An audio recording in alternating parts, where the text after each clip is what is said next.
Saúde da igreja com a paz do Senhor. Amém. Hoje é dia 10 de março de 2019. 11 anos atrás nós estávamos aqui, nesse mesmo lugar, estudando o livro da Revelação, o livro de Apocalipse.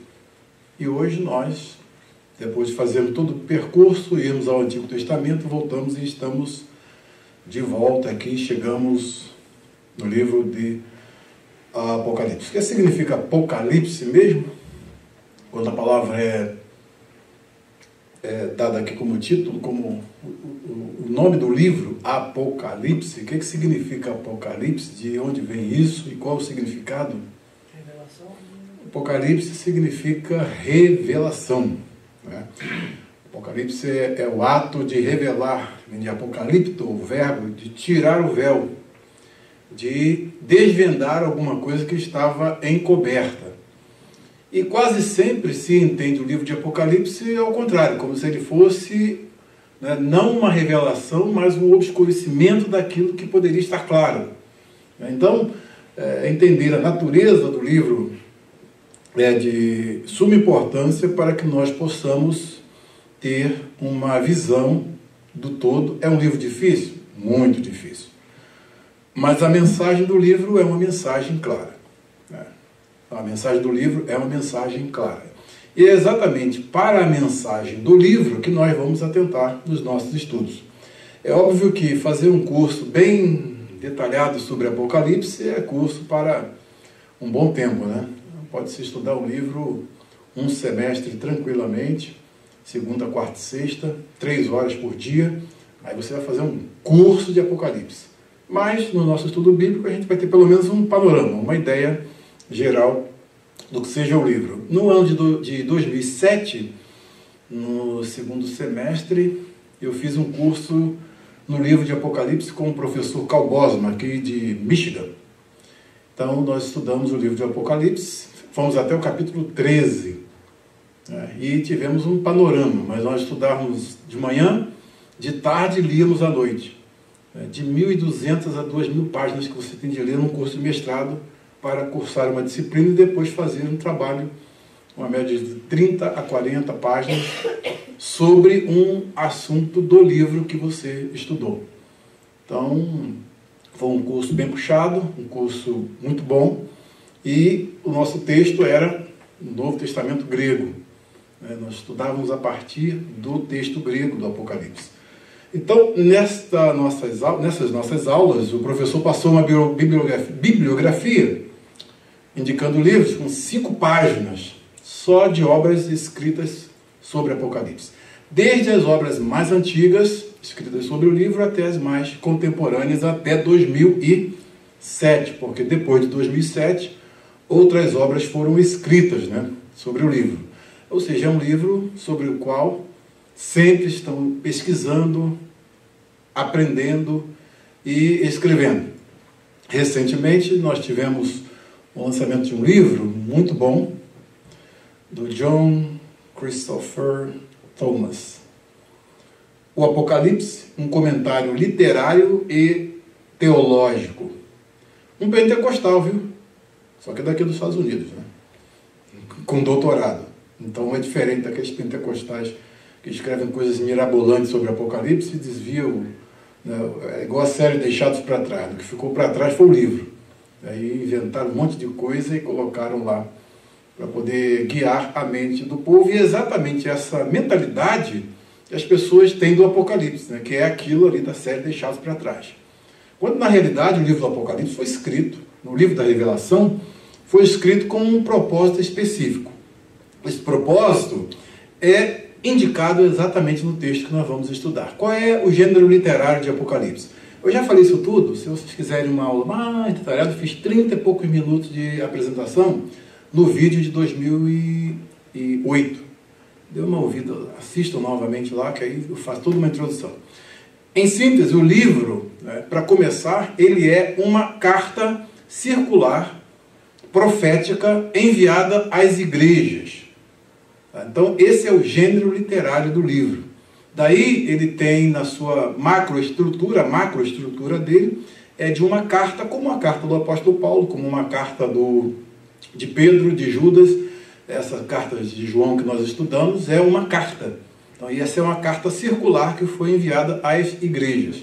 O livro tem características bem definidas. Por exemplo, a incidência do número 7 é muito grande, porque o livro é estruturado basicamente neste modelo do 7.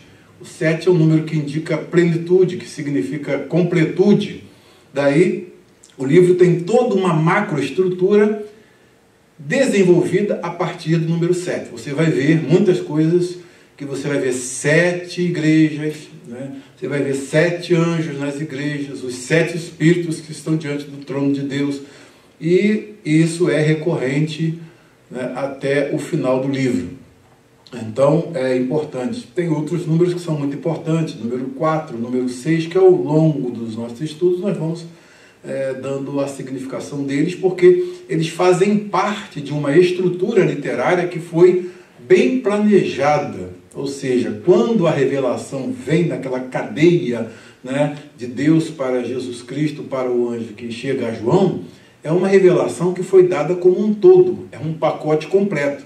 E essa revelação foi dada paulatinamente a João, até chegar no capítulo que hoje nós temos a divisão em capítulo, mas se você observar o texto original, ele foi escrito num fluxo, não tinha divisão de capítulos, de versículos, começa no início e termina no fim, nessa ordem, viu? Então, é exatamente um livro que tem princípio, meio e fim, e ele caminha nessa sequência, de modo que há um desenvolvimento de uma revelação que tem vários segmentos, vários constituintes. E o livro, como logo no início nós vamos ver, ele privilegia o simbolismo. Tá? Então, se um livro privilegia o simbolismo, você precisa saber qual é a hermenêutica, qual é o modo de analisar símbolos. Por que os símbolos foram usados? Qual é a proposta de utilização dos símbolos? E se um símbolo for usado, ele tem algum significado?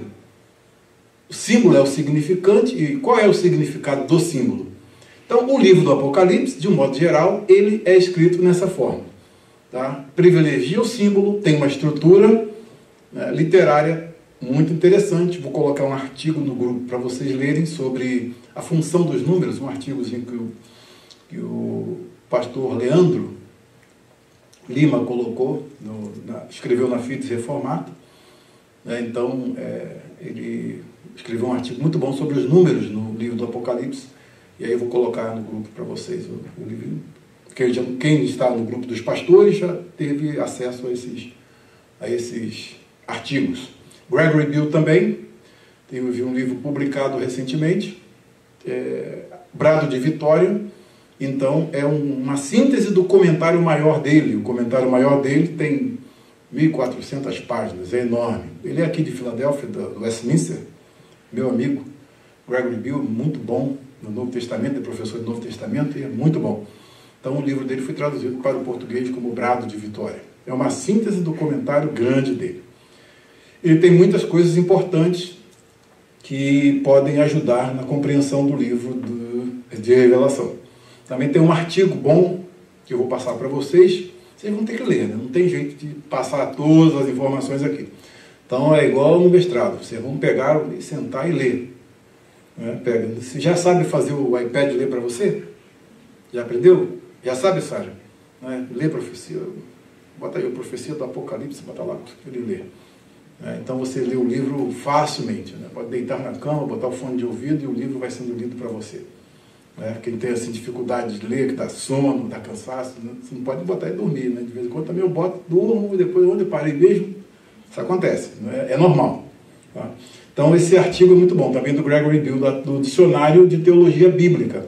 Ou seja, qual é a função do livro? O que o livro nos traz em termos de significação para a nossa vida hoje? Será que ele é um livro, como dizem os preteristas, que só serviu para a igreja daquela época e depois não teve mais nenhuma função? Ou como dizem os futuristas, a partir do capítulo 4 é tudo futuro, então não tem nenhuma lição para a gente enquanto não chegar a essa época? Será que é essa a proposta do livro? Não. Tá? Daí um método para análise do livro tem que ser um método eclético, onde pede para falar, para analisar o que é passado, você vai ver no livro as indicações para isso. Quando eu falo das igrejas no capítulo 2 e capítulo 3, são as igrejas com situações específicas e que já passaram. Então, essas situações específicas dessas igrejas que já passaram, nós vamos analisar por uma perspectiva histórica. Mas falar em Nova Jerusalém, eu não posso dizer que isso aí é história, é passado. Né? Já é algo que está no futuro. Então, você tem que ser eclético. Onde é passado, você tem que analisar como passado. Onde é futuro, você tem que analisar como futuro. E o maior ganho será quando você fizer o que foi passado e o que será futuro e o que é presente convergir para a sua vida hoje, no aqui e agora. Tá? Então, o livro está repleto de lições.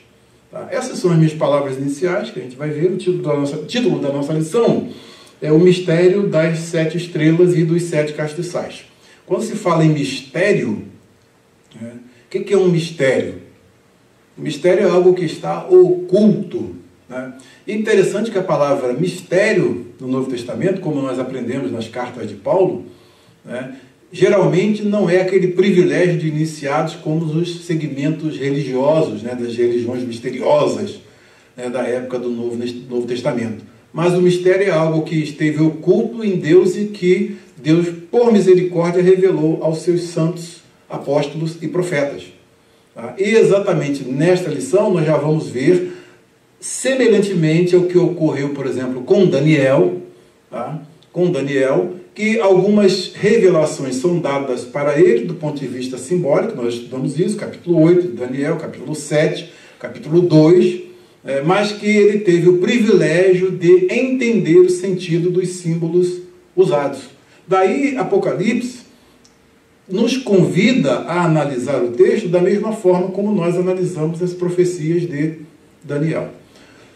Do ponto de vista metodológico, alguns dizem que Apocalipse é literatura apocalíptica, ou seja, né, no período chamado interbíblico, surgiram alguns livros que foram designados de literatura apocalíptica pelo fato de eles terem algumas similaridades em termos de simbolismo, em termos de apresentação com o livro de Apocalipse. Daí, pegaram um livro com um nome posterior, Apocalipse, e voltaram ao passado e aplicaram aqueles livros que já existiam e criaram o chamado gênero apocalíptico. Aí, na definição que esse pessoal faz de gênero apocalíptico, o Apocalipse não se enquadra. Por quê? Porque é uma definição tão imprecisa e há tanta confusão sobre o que vem a ser literatura apocalíptica, que acaba a literatura chamada apocalíptica, esse gênero chamado apocalíptico, não definir o que é Apocalipse. Mas Apocalipse se define por si próprio.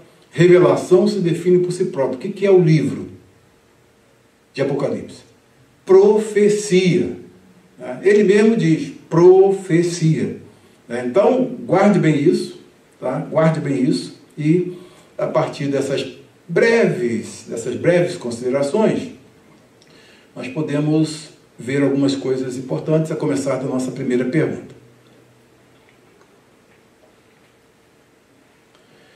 Com que finalidade Deus mostrou aquelas visões a João, e quando elas iriam acontecer, e o que devemos fazer para sermos bem-aventurados, felizes? Tá? Então, só se você pegar o livro e ver o que esses 3 versículos dizem, você entendendo já vai ficar com um ganho inestimável. Temos aqui a Nova Versão Internacional e temos aqui a Revista e Corrigida. Vamos ver aqui.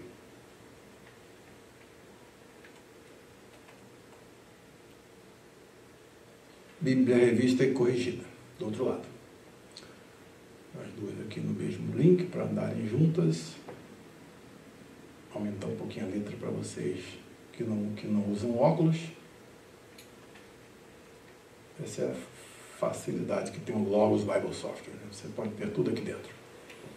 Tudo você tem aí. Então, vamos aqui ao início. Então o texto começa, revelação de Jesus Cristo. Olha, aqui, quando se fala revelação de Jesus Cristo, o que você tem logo de início? A palavra que dá título ao livro.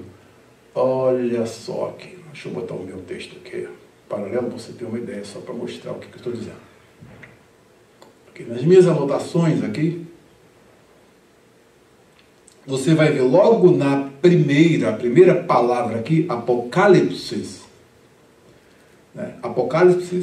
Apocalipse, Jesus Cristo, revelação, a revelação de Jesus Cristo. Apocalipse aqui, embora não tenha o artigo, é usado na forma chamada anartra, cuja definitividade é embutida. Então, daí a revelação.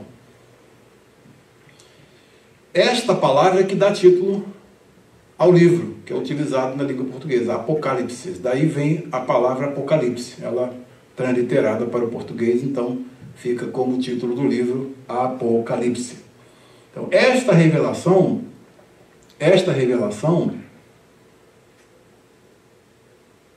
vamos aqui na sequência, a qual, essa é uma revelação de Jesus Cristo, é uma revelação de Jesus Cristo, no sentido de que é uma revelação dada por Ele ou sobre Ele. Há essas duas possibilidades, inclusive até no texto grego ele é subjetivo, genitivo, subjetivo ou objetivo. Ele é o objeto da revelação ou ele é o sujeito?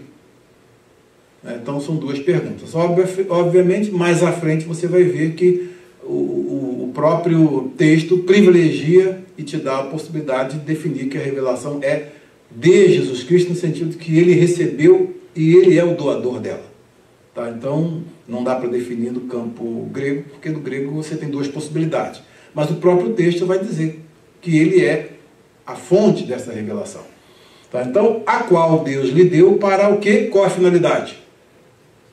Para mostrar aos seus servos as coisas que, quando vão acontecer, que brevemente devem acontecer. Quando se fala brevemente aqui, né, brevemente, mas já tem quanto tempo esse livro foi escrito? Já tem quase 2000 anos, né? E brevemente vai acontecer. Já lembra que quando Pedro, né, falou a respeito do Senhor, né, do modo de existência de Deus, o que ele disse acerca de Deus? Que 1000 anos para ele é como um dia. E um dia é como 1000 anos. Ou seja, um dia Deus tem condição, pela sua eternidade, onde ele vive na eternidade, não igual a nós aqui no tempo, né, essa contagem de segundo após segundo. Então Deus vive na eternidade e por isso 1000 anos para ele é como um dia. Então 2000 anos, 2 dias. Então para ele, brevemente, é brevemente. Para ele passou quase nada, 2 dias para ele, digamos. Tá? Dá para entender? Isso é colocado na perspectiva de Deus. Tá? E é por isso que ele diz que viriam escarnecedores dizendo, onde é que está a vinda dele? Os profetas não profetizaram? Por que ele ainda não veio? Diz que ele vem breve e até agora não chegou. Né? Então, nessa perspectiva divina do tempo, né, nosso é muito tempo, porque o nosso limite de vida é, se nós vivêssemos aí 5.000 anos, eu ia falar também que, né, não era tanto tempo, mas como a gente vive, né, no máximo aí 80, 100 anos, né, então 100 anos vai estar bem caidinho, né, mas chega lá. Então exatamente esse brevemente é nessa perspectiva aí. Elas devem acontecer e pelo seu anjo as enviou e notificou a quem? João. Tá? Quem é João? Seu servo, o qual testificou da palavra de Deus e do testemunho de Jesus Cristo. Tá? E de tudo o que tem visto. Então, aqui nesses 3 versículos, já começamos aqui por esses 2 versículos primeiros, nós vemos que há uma cadeia de revelação. Qual é essa cadeia? Sequencial. Deus dá a visão ao Deus Pai, dá a visão a Deus Filho transmite ao anjo e o anjo entrega a João. Daí tem um anjo representante que vai entregar esta visão a João. Essa visão tem o objetivo de mostrar aos seus servos as coisas que em breve iriam acontecer. E o que acontece é que no contexto em que os irmãos que receberam este livro viviam, eles viviam numa comunidade, né, na época do Império Romano, em que eles estavam sendo perseguidos. Inclusive o próprio João, conforme nós vemos, estava confinado numa ilha como um prisioneiro político do Império Romano, do governo romano, que estava nessa época, segundo a história, né, exigindo que os crentes adorassem Roma, que era a eterna Roma, e adorassem o César, chamando-o até de Senhor. Então, os crentes estavam resistindo a isso. E João é do partido da resistência. Tá? Então, ele resiste ao sistema e, por isso, ele está exilado. E ele é companheiro desses irmãos que estão sendo afligidos. E o livro de Revelação, esta revelação, ela vem para aquele contexto específico mostrar para os irmãos qual é o final da história. E o que eles têm de fazer ao longo da história. Qual é o comportamento deles, qual deve ser o comportamento deles, em face a esses desafios que o sistema estava impondo a eles. Está dando para entender? Está acompanhando? Então, exatamente, o livro tem uma função específica de fazer o quê? De fazer com que esses irmãos se mantenham o quê?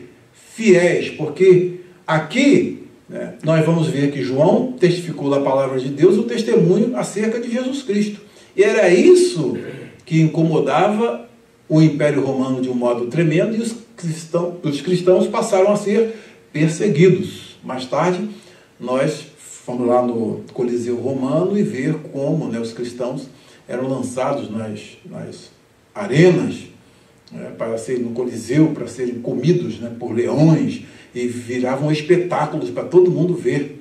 Era uma festa. E aí eu fui lá, eu e minha esposa passamos por lá, e vimos no Coliseu Romano como o lugar onde os crentes sofreram, e sofreram muito. Então esse livro foi um livro escrito com o objetivo de incentivar esses irmãos a permanecerem fiéis, a despeito do que acontecesse. Tá? Tem mensagem para nós já aí? Tá? Nós que vivemos nesse tempo também temos que estar fora do sistema. Não podemos compactuar com o sistema. Temos que ser resistência ao sistema, né, que visa tomar o lugar que é única e exclusivamente reservado para Deus e para o seu Filho Jesus Cristo. Tá? Então a gente já começa a ter uma noção do que o livro fala. Tá? Então o terceiro versículo diz: bem-aventurado ou feliz aquele que lê. Observa bem como é que é importante a gente entender. Aqui já dá para você, é a primeira bem-aventurança do livro. Como o livro é estruturado na forma de sempre privilegia o número 7, então você tem 7 bem-aventuranças ao longo de todo o livro. E essa aqui é a primeira. E qual é essa primeira bem-aventurança? A Revista e Corrigida, essa versão Revista e Corrigida, foi muito feliz ao traduzir bem-aventurado o que lê, tá? Aquele que lê. Tá? Por quê? Porque, por exemplo, a Revista Atualizada, ela já não pega aqui o singular. Ela diz aqui, bem-aventurado, o que está escrito nela? Vou aumentar um pouquinho para vocês verem. Bem-aventurado aqueles que leem. E a proposta original não é essa. A proposta aqui, como diz o texto grego, tá? É bem-aventurado aquele que lê. Tá? O versículo 3 aqui.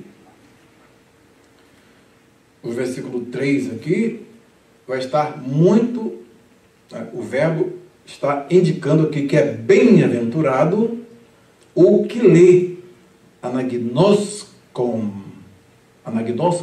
Makarios ro anagnoskon, o que lê.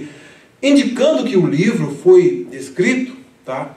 Essa carta era para ser levada para a igreja, e num culto onde a igreja estava reunida, tinha um leitor que iria ler o livro e os irmãos iriam ouvir, porque não era igual hoje, cada um tem uma Bíblia, não é?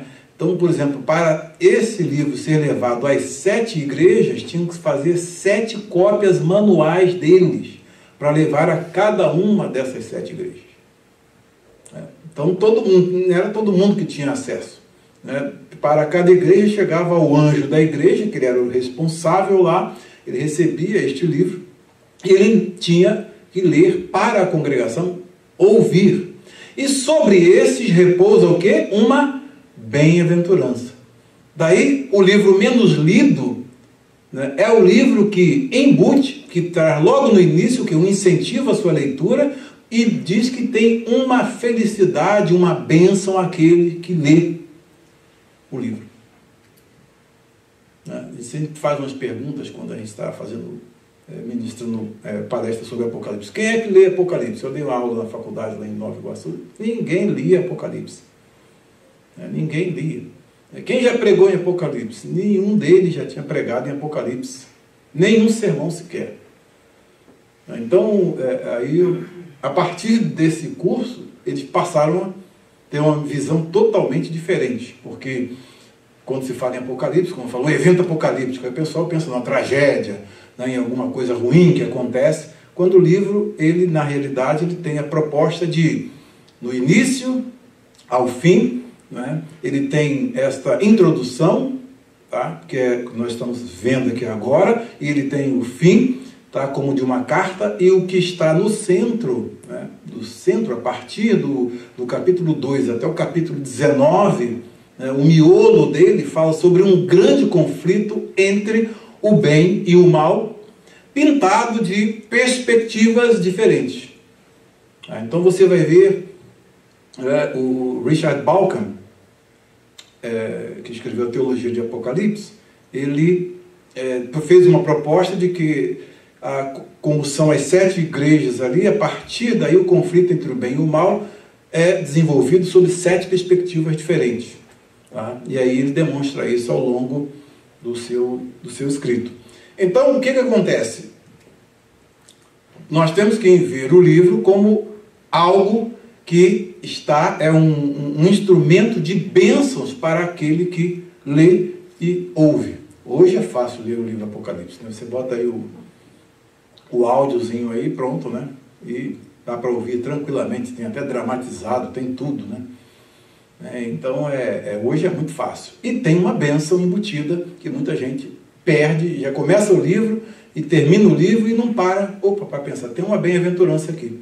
Então, se é feliz aquele que lê e aqueles que ouvem, mostrando que o livro foi idealizado, essa carta circular foi idealizada para ser lida para a congregação. E a congregação ia ser bem-aventurada, abençoada por ouvir. Tá? Então, caiacuantes, os que ouvem, aí sim, os que ouvem, aí está no plural. Aí em cima está no singular. O que lê tem um leitor e os que ouvem, a congregação. Tá? Então isso é muito importante. As palavras de quê? Da profecia. Então aqui está definido o que é o livro de revelação. Revelação é o quê? Profecia. Tá? Então quando se lê o livro, tá? Você está simplesmente trazendo uma bênção para você e trazendo uma bênção para aqueles que ouvem. O livro passou a fazer parte da liturgia das igrejas que o receberam. Tá? Principalmente no tempo difícil em que eles estavam enfrentando. Tá? Então isso aqui é fundamental. Muita gente vai passar batido nisso. E não somente isso, você tem que ler, ouvir e fazer o quê?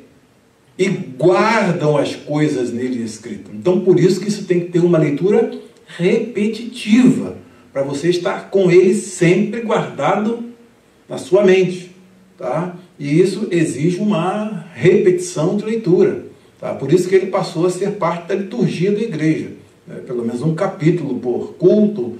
Ele era um livro que era lido, então ele só tinha uma cópia ali, depois devem ter feito várias outras cópias, mas era assim que funcionava a introdução do livro na experiência da igreja.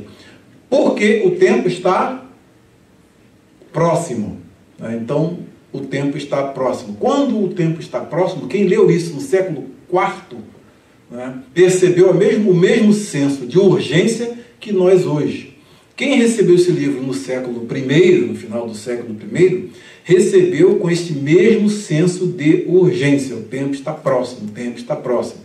Né? O tempo está próximo. Nós hoje estamos recebendo como o tempo está próximo. Então, isso é para gerar o que em nós?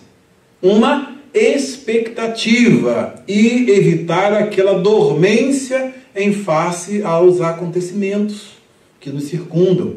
A gente tem que ter um foco. O que é que nós devemos esperar com o livro? Qual é a mensagem dele?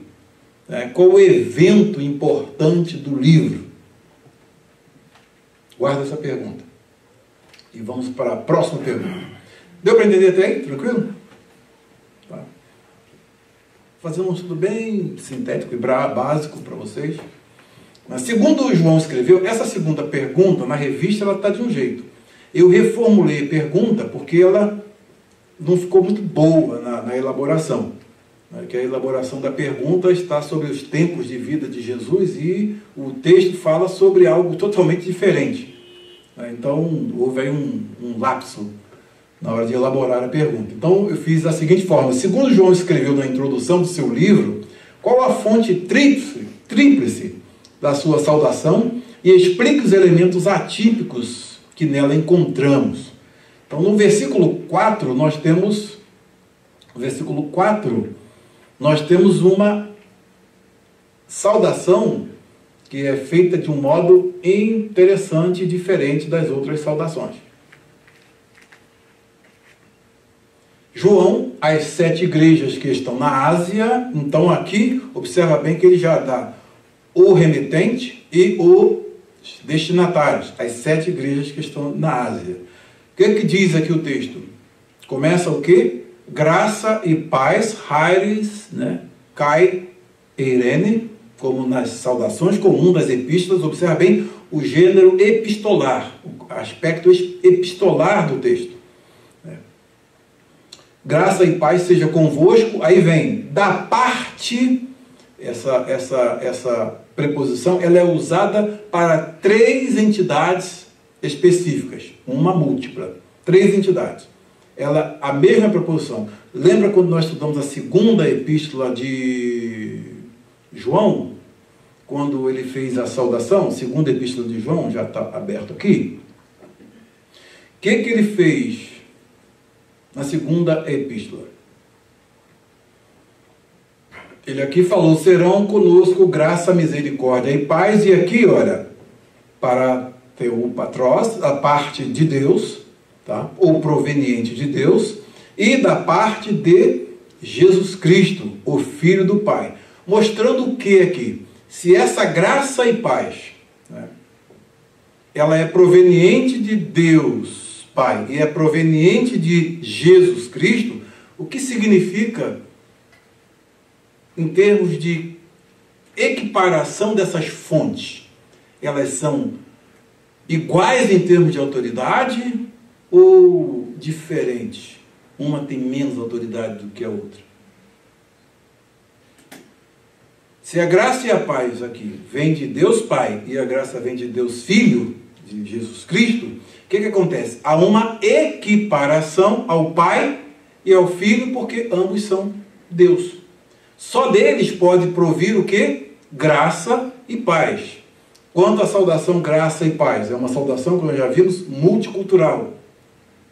Graça, Haris, é uma saudação comum aos gregos. E Eirene, ou Shalom, é uma saudação comum aos hebreus. Então, ela é uma saudação multicultural, porque a igreja tinha gentios e judeus, era a qualificação das pessoas que compunham a igreja nessa época. Daí a saudação ser multicultural.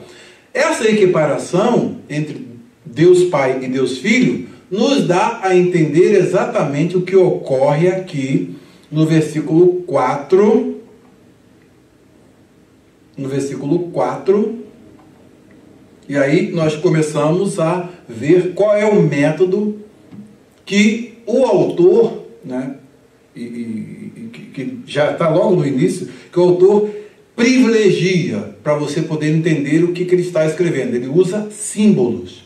E esses símbolos precisam ser entendidos, porque a partir do momento em que você entende os símbolos, você entende a mensagem. E como aqui o Pai, o Filho e o Espírito Santo são designados. E é importante uma outra coisa que eu vou mostrar. Posso voltar só um pouquinho aqui para mostrar um detalhe do...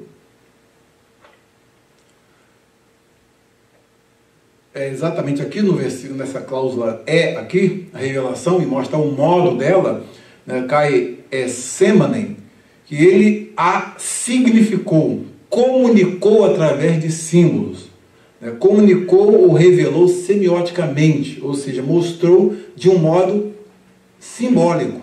Então, esse verbo semanem, ele vem lá da tradução de Daniel, capítulo 2, para o grego. Então, você vai ver lá que o rei recebe uma visão e aí, né, você vai ver esse verbo utilizado lá, mostrando, olha, através desta revelação, dessa estátua, Deus quis dar a entender o rei o seguinte, mostrar através desse símbolo o seguinte, aí depois ele vai decodificando os símbolos ali. Olha, a cabeça de ouro és tu, e aí vai dando todo o significado dos elementos constituintes da visão do rei. É exatamente o que nós vemos aqui no livro de Apocalipse. Você vai ter vários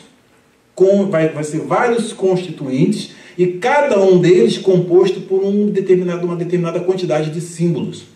Tá? E esses símbolos precisam ser vistos geralmente projetando-os contra o pano de fundo do Antigo Testamento. A significação das metáforas visuais geralmente encontra o seu sentido quando você busca qual o texto do Antigo Testamento que pode estar aqui para me orientar e eu ter o sentido desta visão. O conhecimento do Antigo Testamento, principalmente dos profetas, mas também Êxodo, de Gênesis, né? Essa estrutura, por exemplo, cétupla, ela começa onde? A estrutura cétupla, de 7, ela começa onde? Capítulo 1 de Gênesis. Os dias da criação e o dia de descanso. 7 dias. Já começa por aí. Mostrando a importância desse número já no início. Por quê? Porque ele vai ser importante lá no final da revelação. Mostrando o quê? Que a criação e a nova criação. Apocalipse, ele descreve 2 estágios nesse processo. Você tem a criação, que é o processo primeiro, depois você tem a decriação, que é essa transição para os novos céus e a nova terra, e você tem a recriação. Tá? Cai na estrutura do Walter Brueggemann, né? Se vocês prestarem atenção, cai na estrutura, né? de orientação, desorientação, que é após a queda, vem a redenção e a reorientação final, que será, né, novos céus e nova terra em que habita a justiça. Tá? Então vocês estão férias, hein? Vocês vão ficar bom. Tá? Então, esse semanem aqui, exatamente o que? É transmitir através de símbolos. Tá? Então, é exatamente o que nós vamos ver. Ele já começa fazendo isso aqui. Né? Aí, você observa bem que a revelação é obra de um gênio. O autor dessa obra é um gênio. Né? E claro que ele é o grande gênio, né? Porque ele deu isso pronto para João. Se João fosse elaborar essa revelação, gente, você vai ver os detalhes, né? O modo como o livro se desenvolve, né? Você chega no final, a harmonia e unidade, né? a incidência de termos, né? Você vou mostrar vários exemplos para vocês ao longo do nosso estudo, e como é que tudo no final, né, termina direitinho naquele finalzinho ali, conforme projetado. Então, foi algo que realmente foi idealizado por Deus e deixado para nós como um grande presente. O Wilcock diz que isso foi... Deus escolheu para o finalzinho da revelação, né, colocar todo o seu talento, né, literário para nos brindar com esse livro chamado Apocalipse. O Jacques Ellul disse que isso é uma arquitetura dinâmica, ou seja, é algo tão bem elaborado, mas que não é algo estático, é algo que vai, quando você vai lendo, né, você vai se envolvendo e vai se encantando com o livro. O livro, em vez de provocar temor e pavor, é um livro que deve provocar encantamento e incentivo à fidelidade àquele que é fiel. A fiel testemunha, conforme nós vamos ver. Tá? Então, observa bem que a preposição é utilizada aqui, fonte número 1. A graça e paz a vocês, fonte número 1. Da parte daquele que é, que era e que está vindo, ou que há de vir. Quem é que está sendo mencionado aqui? Quem é aquele que é? Quando se fala aqui no texto, quem é esse aqui? Ro'om. Para o judeu, principalmente o judeu do contexto helenista, de língua grega, quando se fala no Ro'om aqui, ele já sabe que isso aí é uma referência a Deus. Por quê? É uma referência a Deus Pai. Por quê? E onde é que ela aparece pela primeira vez? Êxodo. Em Êxodo. Em Êxodo, como é que Deus se revela lá no capítulo 3 para Moisés? Como eu sou, aquele que é. O eu sou. Então, exatamente quando era um dos epítetos de Deus entre os judeus de fala grega, o Ro'om. Só que João, ele articula, né, a definição de Deus veio mais articulada. Por quê? Porque, além disso, tem um acréscimo dizendo que ele é o que era. Né? Aquele que é, o que era, o Ro'en, tá? E o que há de vir. Observa bem que não tem o que há de ser. Ou seja, para os contextos gregos e judaicos, esta declaração era uma declaração muito, mas muito significativa. Os judeus sabiam, imediatamente, já estavam já a par, está falando de Deus. Você pega a Septuaginta, vamos lá. Vamos matar a cobra e mostrar a cobra morta. Vamos pegar aqui a Septuaginta. Vamos ver se ela está já aberta aqui. Não está, mas é fácil abrir. Ok. LXX. Vamos pegar aqui o interlinear. Vê se não é isso mesmo. Êxodo 3, 14. Vê qual é o versículo. Deixa eu pegar aqui o interlinear, para vocês acompanharem aqui. Achou? 3,14, né? Vamos pegar o interlinear aqui dos... esse é bom, essa altura é bom demais. Ok. E aqui...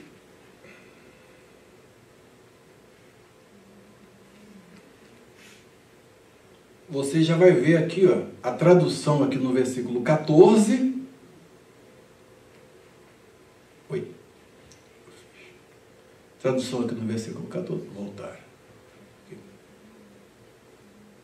Olha ele aqui, ó. O Ro'om aqui, ó. Tá vendo aqui? Ro'om. Tá vendo? Para os judeus, eles já lembravam imediatamente que estava falando do eu sou, aquele que existe. Então isso aqui, traduzindo para o grego, é o que existe. Tem aqui em inglês, aqui, the one who exists. Tá? Aquele que existe. Então quando falava no Ro'om, todos já sabiam que era uma referência a Deus. E do ponto de vista dos gregos, o que acontece? Olha aqui o que acontecia. O Sweet tem um comentário, onde mostra algumas obras que foram utilizadas naquela época, e para o ambiente grego também tinha uma espécie de competição aqui. Daí a expressão, vamos ver aqui se eu acho.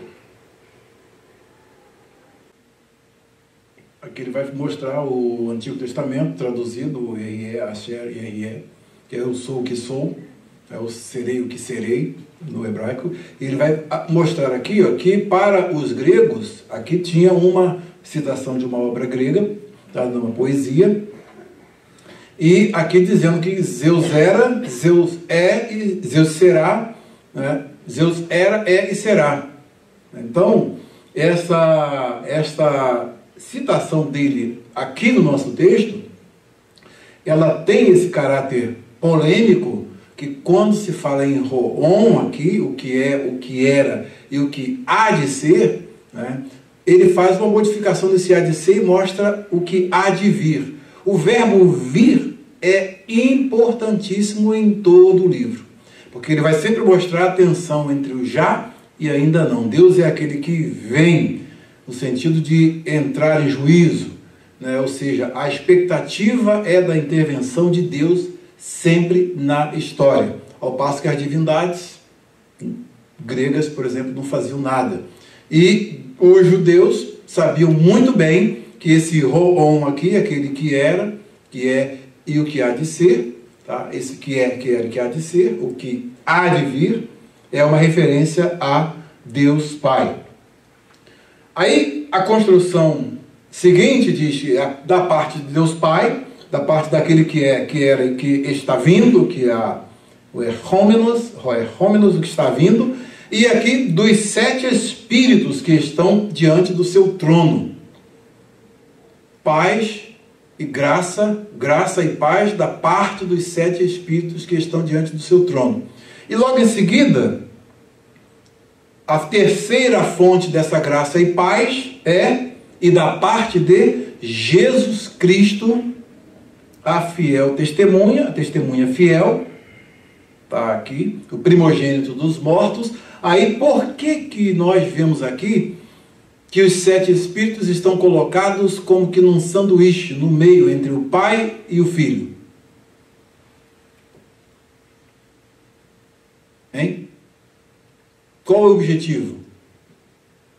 Para mostrar que essa graça e paz não poderia vir de nenhum outro ser, não pode ser os anjos, né, pelo fato de que, como é que os anjos vão transmitir graça e paz? Os únicos que são, né, a gente aprendeu nas epístolas que quando os apóstolos saúdam graça e paz, ela sempre é da parte de Deus Pai e da parte de Jesus Cristo. E agora, qual é o elemento atípico aqui? Que ele coloca o Espírito Santo também numa designação de 7 espíritos. E eu quero saber de onde vem essa imagística de 7 espíritos. Vou perguntar? Vocês não perguntam? Eu pergunto. De onde vem essa imagística dos 7 espíritos que estão diante do 13? Como, diante do trono, do seu trono, e como eu posso saber que realmente aqui é uma referência ao Espírito Santo, ao Espírito de Deus? O primeiro elemento é exatamente esse sanduíche que é feito. Tem aqui Deus Pai, graça e paz da parte de Deus Pai, graça e paz da parte de Deus Filho. Logo no meio, qual é o outro ser que pode entrar aí? Da divindade? Só pode ser o Espírito Santo. Agora, por que o Espírito Santo é chamado de 7 espíritos que estão diante do trono? De onde vem essa imagística?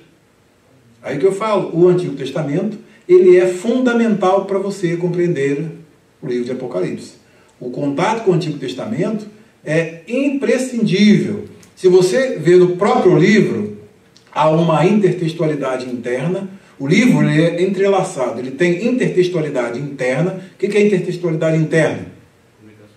É uma comunicação do texto dentro dele próprio. E ele comunica também externamente. Com quem? Com outros textos que vieram antes dele. Tá? Então, na comunicação interna, veja, por exemplo, capítulo 3, versículo 1.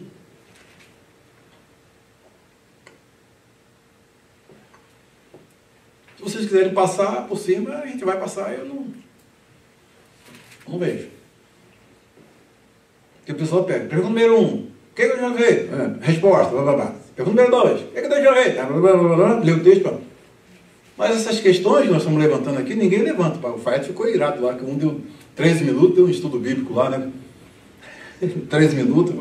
Assim é fácil. Aí não está estudando a Bíblia, está lendo, simplesmente. Acharam aí? Acharam? O que diz? 3:1.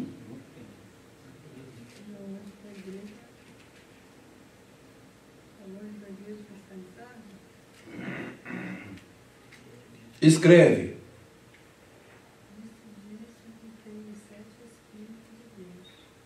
Ó. Então já começa a observar o que? A intertextualidade interna aqui. Você pega esse capítulo 3, 3, você vai ver que ele faz a menção desse mesmo Espírito, mas ele dá um qualificativo para esse Espírito. Esses 7 Espíritos são 7 Espíritos de Deus. Então já começa a iluminar o que, a princípio, você tem os 7 Espíritos que estão diante do trono, mas aí já começam os 7 Espíritos de Deus. O que é o 7? Na linguagem do livro, é completude e plenitude. Tá? Então, é exatamente a ocorrência disso aqui que já vai começar a te iluminar. Tem 5:6, capítulo 5, versículo 6. Então diz aqui da parte, diz o que tem os 7 Espíritos de Deus. Ora, o que tem os 7 Espíritos de Deus, lembra você que estudou teologia o quê? Que o Espírito procede do Pai e o Espírito procede do Filho. Lembra que nós estudamos em João? O Pai vai enviar o Espírito em nome de quem? Em meu nome. Então você começa a ver que essa designação cétupla, tá? Ela tem a ver com o quê? Com a processão. Quem envia... Ora, se Jesus tem os 7 Espíritos, o Espírito Santo é chamado de quê? No Novo Testamento. Espírito de Deus e em Romanos, Espírito de Cristo. Tá? Então, essa é uma designação que está de acordo com o Essêmanen, com a demonstração simbólica, e está utilizando uma nomenclatura simbólica para o Espírito Santo, que é exatamente esse Espírito Santo que vai transmitir graça, que é a capacidade para os crentes obedecerem a palavra naquele contexto difícil e também fazer o quê? Dar a eles paz numa circunstância que não convidava a paz. Está dando para pegar a teologia do texto? Está entendendo? Está dando para compreender? Ou está todo mundo voando? Dá para entender? Está dando, pastor? Para acompanhar? 10%?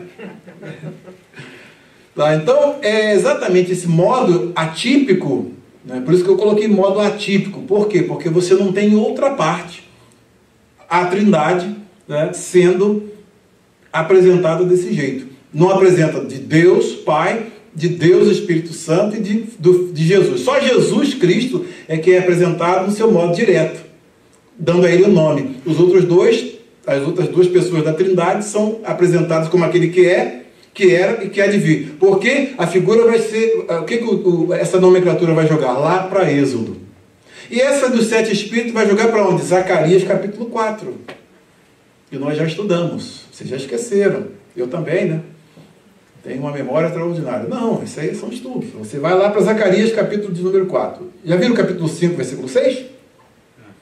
Enquanto vocês procuram Zacarias 4:2 e Zacarias 4:10, tá? Eu olhei, e eis que estava no meio do trono e dos 4 animais viventes, e entre os anciãos, um cordeiro, como havendo sido morto, e tinha 7 pontas e 7 olhos. Olha aí, os 7 pontas, poder absoluto, 7 olhos, tá? E esses 7 olhos, que são o quê? Os 7 Espíritos de Deus enviados a toda a terra. Vai a Zacarias capítulo de número 4, versículo 2. Zacarias 4:2. O que você vai encontrar lá? Em Zacarias 4:2. Zacarias 4:2. Ele dá a visão dos caçar de ouros e das 7 lâmpadas. Esta visão de Zacarias vai iluminar essa visão do profeta João. Uma coisa importante que acontece no livro de Apocalipse. Nunca há uma citação, como está no livro tal. Ele dialoga em silêncio. A visão de João, que Deus dá a ele, dialoga em silêncio com os textos do Antigo Testamento. Nenhum deles, em nenhum momento aparece assim, como está escrito no livro do profeta João, né, do profeta Zacarias, né? Não, ele faz o quê? Uma alusão. Tá? O que é uma alusão? É uma referência indireta. O que é uma citação? Como está escrito no livro do profeta tal, que diz. Aí é uma citação. Agora, uma alusão é esse diálogo em que uma imagem é tomada, porque aqui é o clímax da profecia. Então, agora, para você decodificar os símbolos de Apocalipse, você tem que conhecer bem o Antigo Testamento, principalmente os profetas, Isaías, Jeremias, Ezequiel, Zacarias, de muito usado aqui. Nesse texto aqui tem várias intertextualidades com Zacarias. Vejam o que diz aqui no versículo 2. E me disse, que vês? Que vês? E eu disse, olho e eis um castiçal todo de ouro. Olha o diálogo, a intertextualidade. Um castiçal todo de ouro e um vaso de azeite no cimo, em cima. E com suas 7 lâmpadas, olha aí, ó, 7, 7, 7. Tá? Dialogando com as suas 7 lâmpadas, cada uma lâmpada posta no cimo tinha 7 canudos. Aí você fica, bem, o que vês? Ele descreveu o que viu. Lembra de Jeremias? O que vê Jeremias? Capítulo 1, versículos 11 e 12. O que vê Jeremias? Vejo uma vara de amendoeira. Viste bem. Aí Deus interpreta, porque eu velo sobre a minha palavra para cumprir. Quando você lê o texto no hebraico original, o que você vê que significa? Qual é o que é a amendoeira? Qual é o referente para amendoeira no hebraico? Shaked. E qual é o verbo utilizado quando Deus diz eu velo? Shoked. E as duas palavras sem as vogais no hebraico, elas são idênticas. Daí Shaked remete para Shoked. Ah, você viu a amendoeira? Você viu Shaked? Então Shoked ani aludevari lá soltou. Porque eu velo sobre a minha palavra para cumprir. Eu tenho um artigo aí, publicado na revista Feed Reformato sobre isso. Se vocês quiserem ler, foi um artigo muito bom. Então, mostrando o quê? Ele viu, tá? Mas ele entendeu o que ele viu? Tenho certeza que não. Mas vejam só a bondade de Deus. Como é que se faz para entender os símbolos? Olha aqui. É exatamente o que vai acontecer mais à frente. Veja o verso 10. Porque quem despreza o dia das pequenas coisas? Pois este se alegrará vendo o prumo na mão de Zorobabel. Aí tem todo um desenvolvimento daquele período ali da reconstrução, da restauração e tudo, do templo. E vejam mais. São os 7... Aqui, ó. Vendo o prumo na mão de Zorobabel. São os 7 olhos do Senhor que discorrem por toda a terra. Aí aqui já vai fazer uma ligação com Apocalipse. Vai fazer uma ligação, mostrando aqui que há uma referência. Quem são esses olhos do Senhor que percorrem sobre a terra? Tem o Espírito de Deus enviados a toda a terra. Então você vai fazer aqui um paralelo e vai ver que está fazendo menção ao Espírito de Deus. Só pegar Ezequiel, Zacarias, e você vai ver que a imagística vem daqui. São os olhos do Senhor que percorrem toda a terra. Aí você vai lá, vai Apocalipse 5. Você pega Apocalipse 5, versículo 6. Você vai ver exatamente com que texto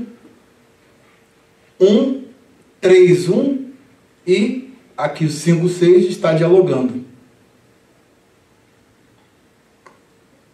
Aqui como tinha e tinha 7 pontas e 7 olhos, olha aí, que são os 7 Espíritos de Deus enviados a toda a terra. Daí essa forma simbólica de se referir ao Espírito Santo, ela é única no Apocalipse. Ela é única no Apocalipse. E ela tem ligação com a utilização do número 7 em Zacarias. O 7 fala sobre a plenitude. Então, tudo que Deus faz no mundo faz através de quem? Quem é o executivo da Trindade? E o 7 vem indicar o quê? Exatamente essa, a plenitude, a completude de tudo quanto Deus faz no mundo, faz através do Espírito de Deus. Por isso que ele é enviado a toda a terra. Então, quando você tem a criação, não é? Então você tem lá o Espírito de Deus se movia sobre a face das águas. E disse Deus, aí vem o verbo, a palavra, haja luz. Quem executa? O Espírito de Deus. Ele é que torna real aquilo que a palavra diz e o Deus Pai utiliza a palavra. No princípio era o verbo, a palavra, e a palavra estava com Deus e a palavra era Deus. Todas as coisas foram feitas por Ele e sem Ele nada do que foi feito se fez. E aí você vai fazendo essas ligações. Observa bem que sem intertextualidade você não tem condição de entender. Você pega um símbolo desse assim, a princípio, né, já fica complicado. Mas mais à frente, quando você já vê 7 Espíritos de Deus, observa bem que aqui o tradutor já foi feliz, já colocou em letra maiúscula. Opa, entendi o negócio. Alguns tradutores colocam em letra minúscula. Por quê? Porque não entendem que aqui há uma referência ao Espírito Santo. E é exatamente o que nós vemos, né, o que nós vemos aqui nesta referência, se a graça e paz é da parte de Deus Pai, e ele é referido como o que era, o que é e o que há de vir. E da parte de Jesus Cristo, quem é que está no meio? Qual é a terceira pessoa da Trindade? Hein? O Espírito Santo. E é exatamente por isso que foi colocado aí no meio. Foi colocado no meio para fazer um sanduíche. Para você, ó, Deus Pai, eu sei que já vi que a graça e paz vem dele. Já estudei isso em Judas, em outras epístolas. Também de Jesus Cristo, também já vi essa nomenclatura. Mas o Espírito Santo. E é exatamente mostrando também que o Espírito Santo vai ser o agente principal em tudo quanto acontece no livro. Você vai ver a ação do Espírito, a relação do Espírito nas igrejas locais, no capítulo 2, capítulo 3, você vai ver isso. E é fundamental você ver que a ação do Espírito, daí que você vai ver, ouça o que o Espírito diz às igrejas. E por aí fora, isso é para a próxima aula. Deu para captar? Deu, Ronaldo? Deu câmara mental aí? Não, 14%. É?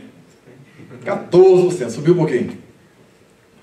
Não, por isso que eu falo, Apocalipse não é um livro fácil. Se fosse fácil. Vamos aqui então à próxima pergunta. Depois eu passo por escrito para vocês. Então quem é o Room, o que era, o que existe, está lá em Êxodo. Agora o outro está em Zacarias. Você tem... Brincadeira não. A próxima pergunta, terceira. Quais os adjetivos que João usou para descrever a pessoa do Senhor Jesus, com base no que ele é e faz, e o que nós seremos para Deus? Observa bem que Jesus aqui ele é referido de um modo direto. Mais à frente ele começa a ser referido de um modo indireto, simbolicamente. Aqui o Espírito Santo é referido de um modo simbólico. Deus Pai é referido como está lá em Êxodo, tá? Que é o que é, né? Eu sou o que sou. Mais à frente você já vai ver o que? Já vai ver designações diferentes. Jesus vai ser designado como quem? Quem que vai ver no trono? Um cordeiro, como tendo sido morto, mas que aí já vai ver. Da partir daí é o cordeiro até o final. Percebe? O livro privilegia o simbólico. O uso simbólico nas suas visões. Eu tenho um artigo escrito aqui, que vai fazer parte do meu livro, que está escrevendo, mas não dá tempo para a gente ver isso aqui, não, senão a gente vai sair daqui. E o almoço daqui a pouco está pronto. Lá na picanha, né? Quais os adjetivos, então? Versículos 5 a 8, vamos lá.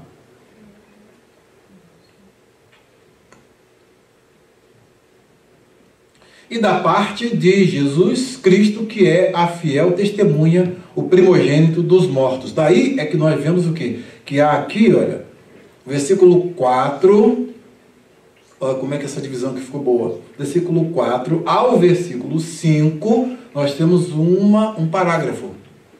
Tá? Por isso que o versículo é importante aqui fazer essa divisão. Tá? E Jesus Cristo é chamado de quê? De a fiel testemunha, o primogênito dos mortos e o príncipe dos reis da terra. Essas três nomenclaturas aqui, olha, três nomenclaturas importantes, elas dizem o quê? O que elas significam? Ele é a fiel testemunha, mais fácil. Por que ele é fiel testemunha? Uma testemunha fiel. Ele veio de lá e deu testemunho de lá. Tudo, transmitiu tudo. Tudo que o Pai me deu, transmitiu. Ok. João Estava fazendo a mesma coisa, testemunhando do que a palavra de Deus e também do testemunho de Jesus, acerca de Jesus. Por isso que ele foi preso. Tá? E agora, por que ele é o primogênito, a segunda nomenclatura, primogênito dos mortos? Nós já vimos isso quando estudamos Colossenses. Primeiro a ressuscitar dos mortos. Não, Lázaro ressuscitou também, não? E nem morreu primeiro. A mulher, o filho da Sunamita também ressuscitou. Mas ele ressuscitou. Por que ele é o primogênito dentre os mortos? Ele é o principal, mas no sentido de quê? Da nova criação. Ele ressuscita e imediatamente ele é o quê? Assunto aos céus e é glorificado. Ninguém ressuscitou com esta característica principal. Por isso que ele é o primogênito. E nós seremos transformados na imagem dele e teremos o nosso corpo abatido quando ressuscitarem os que morrerem, nós teremos vivos, né?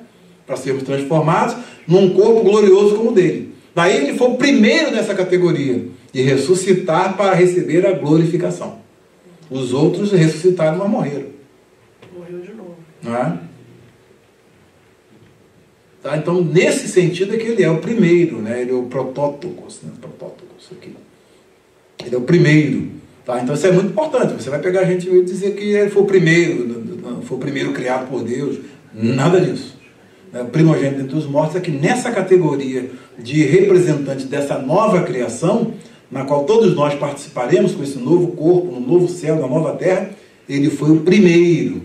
Tá? Foi glorificado, subiu e foi glorificado, e agora nós também levando, conduzindo, como estudamos em Hebreus, muitos filhos à glória. Somos nós. Nessa categoria ele é o primogênito. Tá? Ele é o primeiro. Deu para entender? Tá? Diferente de Lázaro, da ressurreição de Lázaro, do filho da Sunamita, né? E da viúva de Naim, que ressuscitaram também. Os muitos mortos que ressuscitaram quando ele morreu, né? E depois morreram de novo. Tá? Então é diferente, é importante saber, nessa categoria de representantes da nova criação, que nós somos nova criação, o que está faltando em nós é a redenção do nosso corpo. E ele já, quando ressuscitou dentre os mortos, já teve isso, né? Sendo o nosso modelo, e vai transformar o nosso corpo abatido para ser conforme o seu corpo glorioso, segundo o seu poder de transformar assim todas as coisas. Então ele é o primogênito nesse sentido. Vendo como é que uma expressão, às vezes, se a gente não estudar. E por que ele é o soberano dos reis da terra? Se os reis estavam dominando totalmente e perseguindo os crentes, e ele é o soberano sobre os reis da terra, o que essa mensagem trazia para a igreja nesse tempo de perseguição? A despeito de tudo que esteja acontecendo no mundo, quem é que está no controle até dos reis da terra? O Senhor Jesus. Ele está no controle, ele é o soberano dos reis da terra.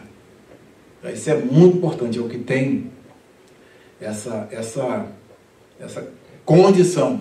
Tá? Então, todos os reis da terra, esse termo aqui, inclusive, é importante, a gente dá uma olhadinha só nele, do versículo 5.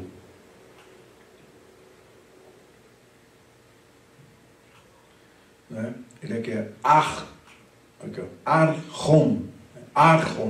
que vem de arquétipo então é de soberania. Né? Então, ele é o soberano sobre todos os reis. Isso para a igreja era muito importante. Por quê? Porque a igreja estava sendo perseguida por César, pelos imperadores romanos, pelos Césares. Então, o que acontece? Quando a igreja tem essa noção de, peraí, o César não é o soberano, não. Quem é o soberano? Que está acima dos reis da terra. E a quem todos os joelhos vão se dobrar diante dele, naquele dia final. É Jesus Cristo. Tá? Então é importante. Então está mostrando o que aqui? A questão da transcendência, mas ele tem um controle sobre os que estão na terra. E vai ser muito importante no decorrer dessa visão, o que ele mostra para essa igreja que está nessa perseguição. Tá? Vejam bem, vamos prosseguir. Soberano dos reis da terra, tá? E diz uma coisa importante: aquele que nos ama. Se tem uma frase que você não pode esquecer de Apocalipse, é essa. Por que Deus deu a revelação? Por quê?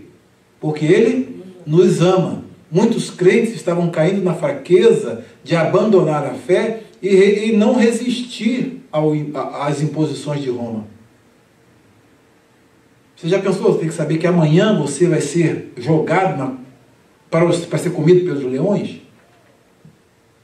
Então você tem que ter uma convicção muito forte. Esse livro foi escrito com esse propósito, de dar essa convicção de quem está no controle de tudo, da vida, dos reis, quem é o soberano sobre tudo. Não é César, não é o imperador, é o Senhor Jesus. E quem é o Senhor Jesus? É aquele a quem eu sirvo. E o será que ele gosta de mim? Aquele que nos ama. E aí João já explicou isso em outras partes, não é? Dizendo que ele nos ama. Provou isso como, Luciano? Porque deu a sua vida por nós, deu a sua vida pela igreja. Deu para entender? Aí tá fácil, é difícil. Aí o que acontece? Mas você observa bem que botou aqui, ó, aquele que nos ama. Então ele aqui, você observa que tem uma crase aqui no A, aquele. Então no sentido que essa crase é por quê? Porque aqui nós temos o caso dativo, que é para ele que nos ama. Aí você vai ter o que aqui? Uma doxologia. O que é doxologia? Uma glorificação. Aquele que nos ama e nos libertou dos nossos pecados, através de quê? Pelo seu sangue, e nos fez o quê? Reino e sacerdotes, ou seja, um reino sacerdotal. Vai remeter a quem? Vai jogar para onde essa imagem? Vem de onde? O povo de Israel. Um reino de sacerdotes, o povo de Israel. Agora, os gentios e judeus no corpo de Cristo são reis e sacerdotes. Observe bem que essa Constituição está dizendo aqui que é presente, já aconteceu, nos fez reis e sacerdotes. Daí, nós somos reis e sacerdotes. O sacerdócio universal dos crentes, nós estamos reinando com Cristo. E o que é mais poderoso no exercício do nosso reinado? Nós vamos ver mais à frente no livro. Está pegando o livro pela perspectiva teológica, você vê como é que você começa a entender a visão, o que os símbolos estão transmitindo para nós. Então, quando você vê o que os símbolos estão transmitindo, fica muito mais fácil. Tá? Nos fez reis e sacerdotes para seu Deus e Pai. Tá? Aí, agora vem. A ele o quê? Seja doxa, que é glória. Por isso que vem doxologia. O que é doxologia? É o ato de glorificar, de atribuir glória a Deus. Então aí vem a doxologia, que é um modo como aqui é feita essa atribuição de glória a Deus. Então a esse que nos ama, que nos salvou, que nos levou dos nossos pecados, não é? Que nos fez rei de sacerdotes para Deus, a ele seja glória, domínio e domínio para todo sempre. Amém. Tá? E aí vem, olha só como é que tem, vocês lembram dos Salmos, quando nós estudamos o papel das vozes? Lembra do papel das vozes nos Salmos? O versículo 7 faz uma transição do texto e aparece aqui um oráculo profético. Olha aí o que diz. Quem é que é olha aqui, ó. Eis que ele vem com as nuvens, e todo olho verá, até mesmo aqueles que o transpassaram, que o perfuraram. E todas as tribos da terra se lamentarão sobre ele. De onde vem essa imagística? Ele vem com as nuvens, vem de Daniel. A imagística vem de Daniel. Olha como você precisa ter uma intertextualidade aí. Vem de Daniel. E todas as tribos da terra se lamentarão sobre ele. Vem de onde? Zacarias, capítulo 12. Estou só mostrando para vocês, só para vocês terem uma ideia, como é que há essa intertextualidade, esse diálogo de texto. Tá? Então, e aqui é um oráculo. Eis que ele vem, ele está falando, aquele que termina a doxologia, daqui a pouco vem um oráculo. Olha o papel das vozes. Eis que ele vem com as nuvens, e todo o olho verá, e até mesmo aqueles que o transpassaram e perfuraram, ele está fazendo eco de quê? Alusão a quê? Zacarias capítulo 12. Achou aí? Zacarias 12. E esse texto aqui, o que acontece? Essa profecia vai retextualizar Zacarias capítulo 12. Vai ampliar o escopo dela. Por quê? Porque a profecia de Zacarias tinha um escopo limitado. Essa aqui universaliza. O que diz Zacarias capítulo 12? Acerca desse, e chorarão, e colocarei na casa de Davi, filho de Israel. 12:10. Vê isso aí. Pode ler? Pode. E sobre a casa de Davi e sobre os habitantes de Jerusalém derramarei o espírito de graça e de súplicas, e olharão para mim, a quem transpassaram, e o prantearão como quem pranteia por um unigênito. Chorarão amargamente por ele, como se chora amargamente pelo primogênito. Olha aí a figura de onde vem. Tá? Só que, quem é o referente aí? Colocará o Espírito sobre quem?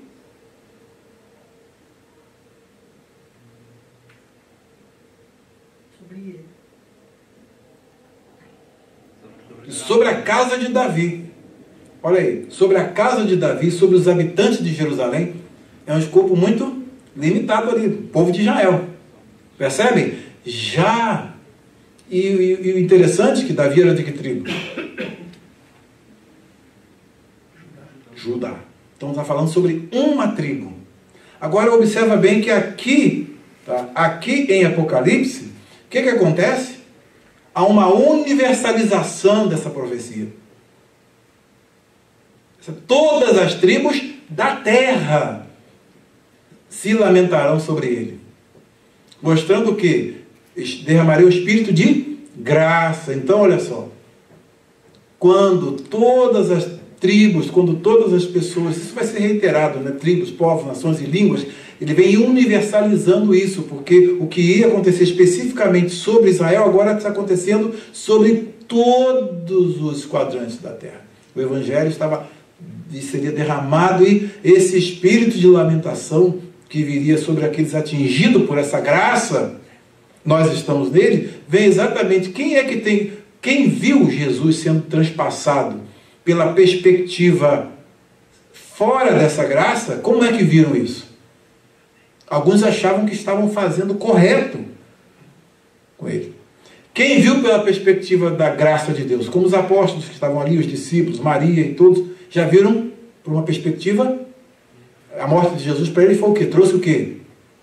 Pranto, lamento, quebrantamento. Por quê? Porque eles viram por uma outra perspectiva. Então esses atingidos pela graça têm uma visão completamente diferente. E observa bem aqui a universalização. Ali era a casa de Davi, específica o povo de Israel e Jerusalém. Especificando geograficamente e uma tribo. Tá? Aqui, olha, ele universaliza isso e amplia o escopo, atingindo a todas as tribos da terra. Então a linguagem é muito importante na textualização. Então quando você estuda Apocalipse, olha só como o autor é cuidadoso, né, em empregar a linguagem. Ele sabe o que está falando. Está dando para entender? E por que está falando? Se nós não prestarmos atenção nesses detalhes, aí se torna extremamente difícil entender o texto. E aqui nós temos o quê? Um oráculo. Olha então, um oráculo, o profeta está dizendo, eis que vem com as nuvens, tá? Olha outra mudança de voz aí. Versículo 8. Eu sou o Alfa e o Ômega, o princípio e o fim, diz o Senhor, que é, que era e que há de vir o Todo-Poderoso. Olha a mudança de voz. Tem um oráculo profético mostrando que Jesus vem. Logo em seguida tem uma autoapresentação de Deus, dizendo, confirmando aqui que Ele é o Senhor, que Ele é o Todo-Poderoso. Olha aí, confirmando o que nós deduzimos lá em cima, tá? Que está se referindo a Deus Pai. Como ele se identifica aqui? Como sendo o Alfa e o Ômega. O que é Alfa e o Ômega? Eu sei, mas essas palavras Alfa e Ômega significam o quê? são letras do alfabeto grego. A primeira letra do alfabeto grego é alfa e a última é ômega, tá? Que vem para o português como ômega. Entendeu? Mostrando que é o início e o fim. Tá? Então ele diz, joga o símbolo, o alfa e o ômega. O alfa e o ômega? Eu sou o alfa e o ômega? Primeira e a última letra do alfabeto grego? E aí? Aí diz o princípio e o fim. Ou seja, mostrando o quê? Controle sobre toda a história. Desde o início até o fim, a história vai caminhar para onde ele desenhou. E ele é o quê? O Todo-Poderoso, é o Pantocrator. O Todo-Poderoso indica o quê? Que ele está falando da história antes de ela acontecer. Poderia temer, né? Pode alguma coisa acontecer e atrapalhar meus planos. Não é, pastor Valilson? Não é? Mas o Todo-Poderoso é o princípio e fim, ele sabe para onde está conduzindo a história. E isso trazia para a igreja o quê? Um fortalecimento, mostrando que ela está nas mãos do soberano sobre os príncipes da terra, sobre os reis da terra. Ela está nas mãos do Todo-Poderoso. Não é um pouquinho de poder ou alguma coisa de poder, não. É o Todo-Poderoso. Esse livro está visando a fortalecer essa igreja perseguida, essa igreja que está enfrentando a morte, para ela enfrentar com a cabeça erguida e sabendo quem é que está com tudo nas mãos e controlando e dominando. Fiquem tranquilos que o que acontecer está no meu controle e vai levar para o fim que eu desejo. E ele mostra para a igreja qual é o fim. O lindo do livro é isso, olha, que o fim é vocês vão viver comigo para sempre na Nova Jerusalém. Dá uma olhadinha nela. Aí ele faz aquela descrição em capítulo 21 e 22. Mas não vamos adiantar a história não. Vamos caminhar por ela. Tá dando para ver o livro do Apocalipse de uma perspectiva diferente? Mais teológica, mais falando para nós. Percebe? Né? Está falando para nós aqui de modo claro. E o papel das vozes, olha aqui, o oráculo dizendo sobre ele vem com as nuvens. Tá? O profeta falando sobre ele vem com as nuvens. Logo em seguida Deus toma a palavra. Espera aí. Eu sou o alfa e o ômega. Ele toma a palavra e entra na narrativa. Como nos salmos, já viu isso nos salmos acontecer várias vezes? Né? Quando está aqui, pela causa do pobre e do necessitado eu me levantarei. Já viu isso no Salmo 12, por exemplo? Não é? Então o papel das vozes é importante para você entender a sequência do livro de Apocalipse. Isso não foi não é um quebra-cabeça, é um livro é uma arquitetura dinâmica, é um livro muito bem elaborado. Né? Por isso que foi a revelação, tá, orgânica total que Deus deu a Jesus Cristo. Jesus Cristo deu ao anjo, entrega a João. E ele tem que, o que você vê, escreve. Tá? E ele foi paulatinamente mostrando esse todo para nós. E olha o fortalecimento que essa mensagem traz para a igreja. Está dando para perceber? Então vamos lá agora a geografia para poder saber aqui. João, é a próxima pergunta. Estou acabando.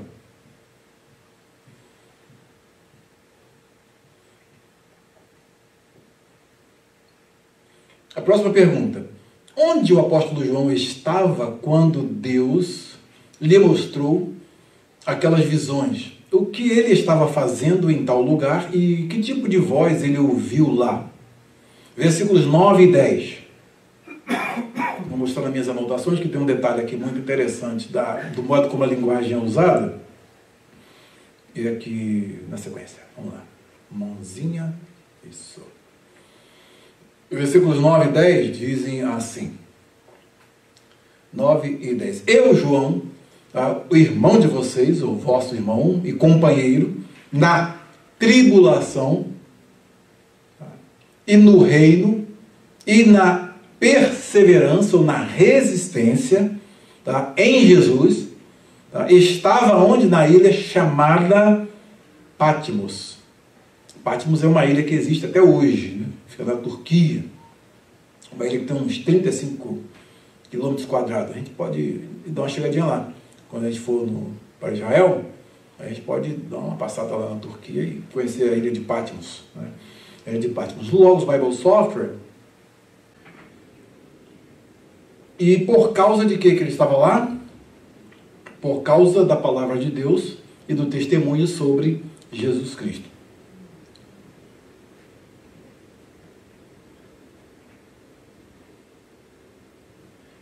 O que aconteceu com ele? aconteceu. Eu me achei, ou eu estava no Espírito no dia do Senhor. Então ele tem um arrebatamento de sentidos no dia do Senhor, provavelmente o dia de culto, nosso, o dia do Senhor, né? E ouvi atrás de mim uma voz poderosa como voz de trombeta. Remete para onde? Voz de trombeta. Êxodo. Né? Você vai ver lá, né? Buzinas e trombetas e vozes lá na entrega da lei. Êxodo vai julgar para isso. E essa voz dizendo, que já é a próxima pergunta: o que foi mandado que o apóstolo João fizesse, para onde ele devia enviar o que ele iria fazer, e o que ele viu quando ele virou e olhou? Versículos 11 e 12. Dizendo: o que você vê, escreve em um livro. No caso, o que era o livro lá? Não era igual aos nossos livros de hoje, né? Era um rolo, né? Pergaminho. E envio para as 7 igrejas. Para as 7 igrejas. Quais são essas 7 igrejas? Aí aparece a lista delas: a Éfeso, a Esmirna, a Pérgamo, a Tiatira, e a Sardes, e a Filadélfia, e Laodiceia. Por que essas igrejas, elas são... Olha só a importância do número 7. Essas 7 igrejas, elas representam... Será que não tinha mais igrejas ali naquela comunidade, na Ásia Menor? É uma província da Ásia Menor. Será que não tinha mais igrejas ali? Laodiceia era perto de Colossos, por exemplo. Então, por que esses 7? Há duas razões. Tem uma razão que a gente poderia ver do ponto de vista geográfico, que elas faziam assim um contorno. Eu posso mostrar o mapa aqui. E também, e aí você ia de uma igreja para outra, e algumas estavam nas proximidades. Então, a que servia, como por exemplo a carta dos Colossenses, foi mandada a ler lá para os Laodicenses. E para a dos Laodicenses vai ser lida para os Colossenses, porque eram cidades próximas ali. Mas o 7 tem... Qual o objetivo do 7? 7 representa o quê? Completude. Então não era só para essas 7 igrejas, e sim para a igreja na totalidade. Daí essas 7 foram eleitas, foram escolhidas exatamente para representar a totalidade das igrejas ali na Ásia Menor, e por conseguinte, pelo que a gente vai ler no capítulo 2 e no capítulo 3, vamos perceber que não somente cada mensagem profética que era dada a uma das igrejas não era dirigida apenas à igreja, mas tem sempre aquele refrão: quem tem ouvidos para ouvir, ouça o que o Espírito diz às igrejas. Quem diz às igrejas?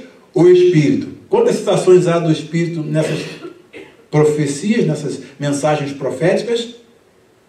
7 igrejas, 7 refrões, 7 Espíritos. 7 menções ao Espírito. Tá? Então você vai ver. Daí você começa a montar o cenário do livro. Vamos ver se o David de Silva já apareceu lá. Então aqui você tem as coisas na ilha de Patmos, né? Tem aqui uma imagem que você dá para ver aqui. Está dando para ver aí do lado? Não? Muito ruim. São as coisas que você encontra lá hoje. E agora? Vamos para ver? Tem uma ideia? Então, ela tem 34 quilômetros quadrados só, a ilha. No Mar Egeu.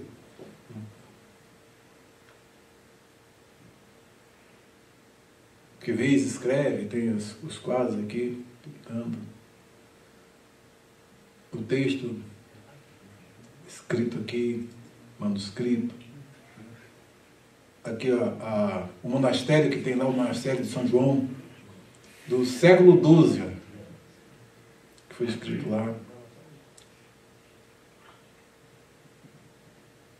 Uma inscrição, um ginásio aí, algumas coisinhas lá da ilha de Patmos, para você ter uma ideia.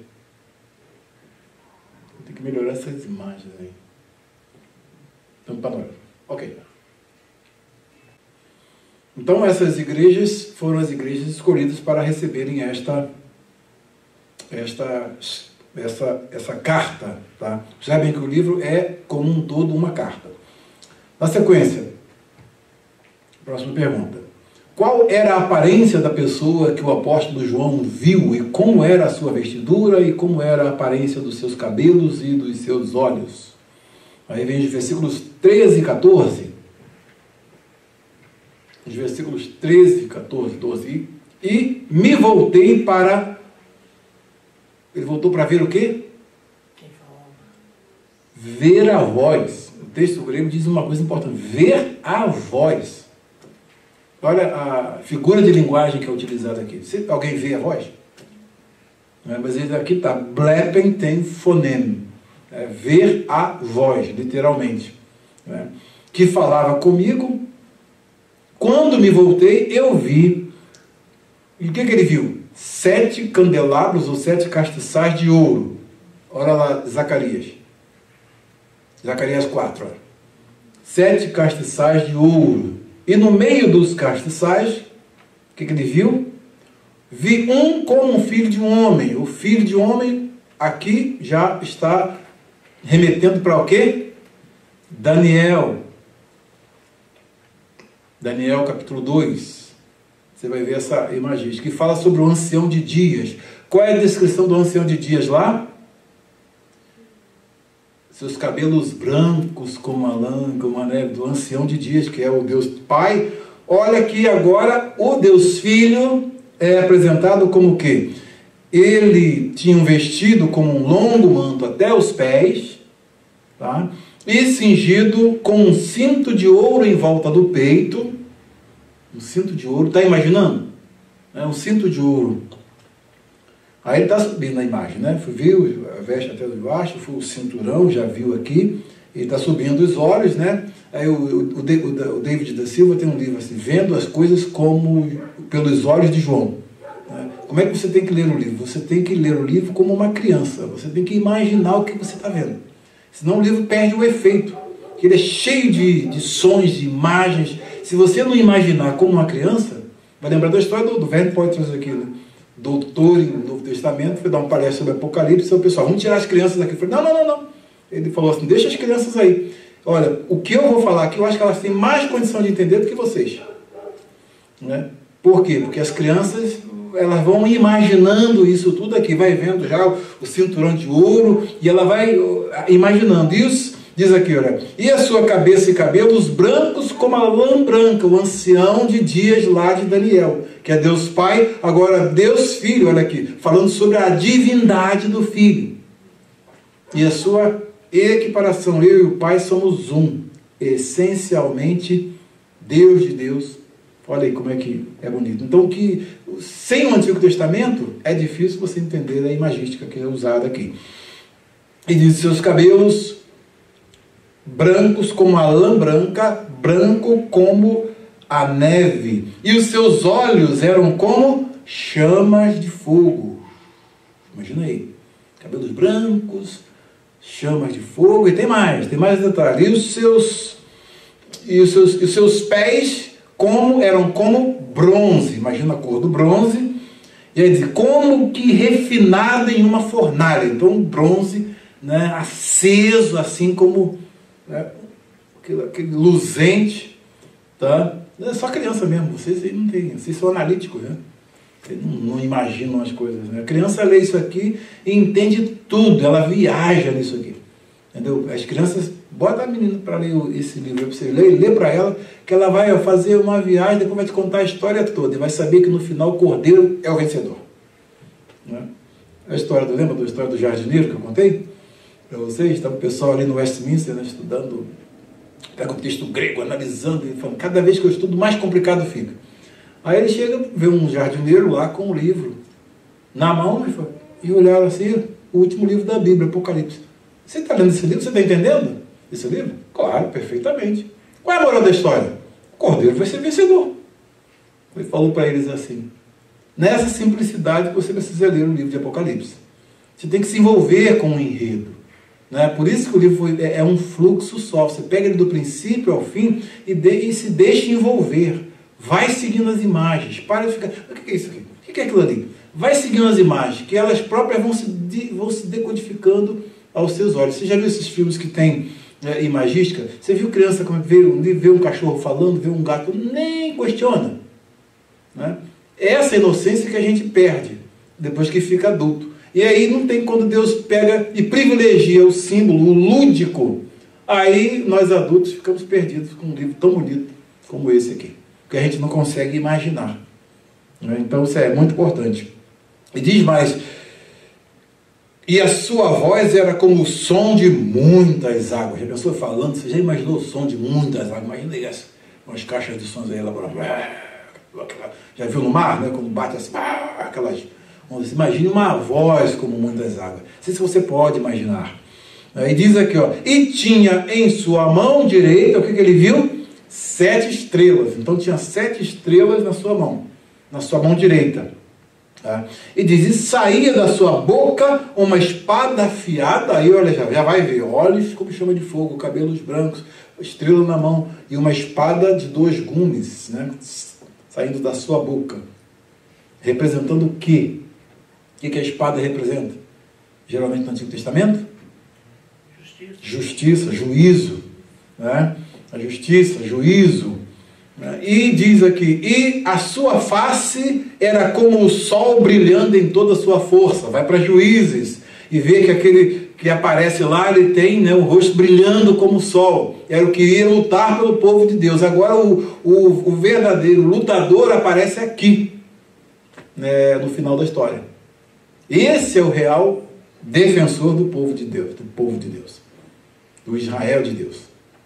Então, vai pegando a imagística? Acho que tá pegando tudo aí, né? Até esqueci seu nome. Reginaldo. Já está desenhado aqui o velhinho já. Ah, tá beleza. Então, tá beleza. Já pode até desenhar, né? Então tá bom, a imaginação tá boa. Tá voltando à boa fase. Como o sol brilhando em toda a sua força. Observe bem que essas imagens, elas estão todas pautadas, né, na construção do Antigo Testamento. Tá? Interessante. Então essa nova visão, essa última visão, ela tem muito a ver com o Antigo Testamento. Ela está muito ligada ao Antigo Testamento. Ok. Estamos chegando ao final.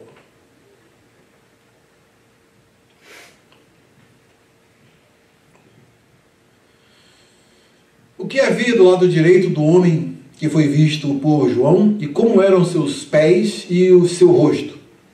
E o que aconteceu a João quando ele o viu? Versículos 15 ao 17. Seus pés eram como bronze, já lemos, né? Como que refinado numa fornalha. A sua voz era como o som de muitas águas. E ele tinha na sua mão direita o quê? 7 estrelas.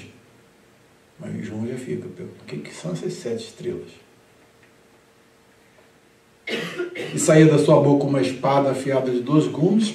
O livro é praticamente ali, do capítulo 6 para frente, é juízo até o final. Não é? E depois tem o juízo final, lá no capítulo 20. Então, vai dando toda essa imagística. A identidade aqui, ó, essencial de Deus Pai, lá o ancião de dias aqui, o Senhor Jesus. E o versículo 17, e diz, e quando o vi, caí a seus pés. Lembra de quê? Daniel, né, no capítulo 10, quando o anjo chega e fala para ele, perdeu as forças, caiu como morto, né, aos seus pés como morto, né, ros necros, como morto. E ele pôs a sua mão direita sobre mim. Olha aí, você vai lembrar de Daniel, né, confortou Daniel, né, e dizendo, não tema, não tenha medo. Poxa, já vê uma visão dessa, você imagina? Está numa ilha sozinho e tem uma visão dessa, como é que você fica? Darlan, meu Deus, sozinho, não tem ninguém, tá você vendo essa, você fica toda apavorada, uma espada saindo da boca, olho como chama de fogo, e você fica todo, imagina uma visão dessa, numa ilha sozinho, você sozinho. Para morrer. É o meu último dia mesmo, o Senhor já veio aqui para me chamar mesmo, para ir para a glória. Aí ele falou, não tema, Aí ele vai se identificar. Isso é um mandamento, não tema. Diz: eu sou o primeiro e o último. Olha, lá Deus Pai dizendo: eu sou o alfa e o ômega, o princípio e o fim. Aqui Deus Filho: eu sou o primeiro e o último. Está vendo aí? Olha a forte densidade teológica desse texto, mostrando a divindade de Jesus. A divindade de Jesus, o que é atribuído a Deus Pai é atribuído a Deus Filho. A divindade. Olha a força teológica do texto. E diz: por que você aqui vai, eu sou o alfa e o ômega? Ele falou que é o alfa e o ômega, então aqui é Deus Pai. Cabelos brancos como a neve, é o ancião de dias. Você vai ser induzido a... Peraí, você vai, mas quando ele chega, dá alguma característica e diz... Aqui, ó. E o que está vivo, eu estive morto, e olhe, estou vivo para todo sempre. Aí você não tem mais dúvida que é Jesus. Percebe? Você não tem mais dúvida que é Jesus. E o que ele dá, qual é o pronunciamento que ele diz que fortalece a igreja? Essa igreja perseguida. Eu tenho as chaves da morte e do inferno. Ou seja, ninguém entra no inferno sem o chaveiro dizer que vai entrar. Então, ou seja, a igreja não precisa temer a morte. E o texto vai nos mostrar, quando aparece essa dupla aqui, a morte e o Hades aqui, eu tenho as chaves da morte e do Hades aqui, você vai ver que eles aparecem como os dois inimigos no início do livro. E lá no final do livro, eles são os últimos inimigos a serem vencidos. Numa sequência, eu vou mostrar para vocês o gráfico na próxima aula, os inimigos que se levantam, tem a morte e o Hades se apresentam. Depois vem a besta, o falso profeta e o dragão. Depois vem... Na sequência de quedas, vai caindo de trás para frente, até que o final, o último a cair, é a dupla dinâmica, a morte e o Hades. São os últimos a lançar fogo. Olha a simetria. E vai mostrar 1 Coríntios 15, que a morte é o último inimigo a ser vencido. O livro vai pintar isso de modo gráfico. Deu para entender? Até pegou direitinho? Mas aí tem o detalhe diz: portanto, escreva o que você vê, e as coisas que são, ou seja, porque tinham coisas que estariam acontecendo nos dias de João, as coisas que estão para acontecer, as coisas que são, e as coisas que estão para acontecer depois destas. Metatauta aqui. Metatauta. Aí ele diz: este é o mistério das 7 estrelas. Lembra lá do intérprete lá atrás? Olha, aqueles 7 olhos são os 7 Espíritos de Deus enviados sobre toda a terra. Por toda a terra. Aí, aqui também, como acontece em Zacarias, como é que se decodifica a visão? Temos a felicidade de ter um intérprete aqui, que o próprio Senhor interpreta. Porque senão ele ia ficar conjecturando. O que são essas 7 estrelas na sua mão? O que são essas 7 estrelas? Olha... O mistério das 7 estrelas que visto na minha mão direita e dos 7 candelabros, ou 7 castiçais, dos 7 candeeiros de ouro, é o seguinte: as 7 estrelas são os anjos das 7 igrejas.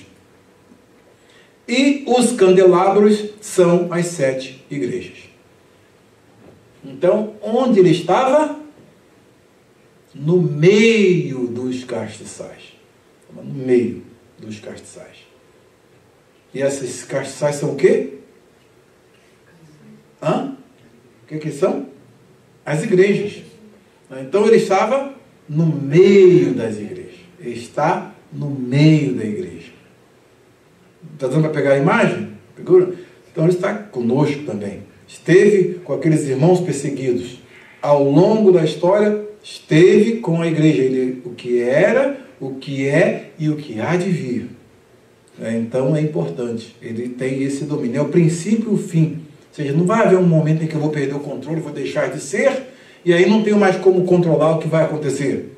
Ele é o princípio e o fim. E o Todo-Poderoso diz: eu sou o alfa e o ômega. Vai guardando esses títulos, que lá na frente você vai ver que depois há uma simetria também em relação ao uso deles. Mas a gente vai ver na próxima aula.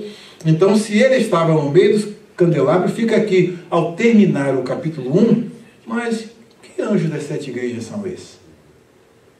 Nós vamos ver na próxima aula, capítulo 2 e capítulo 3. Que o Senhor nos abençoe. Espero que não enfadei vocês e deu para vocês terem pelo menos uma noção do capítulo 1. Amém. Tá bom? Amém. Até a próxima aula. Leiam, viu? Para vocês ficarem com tudo aí na memória.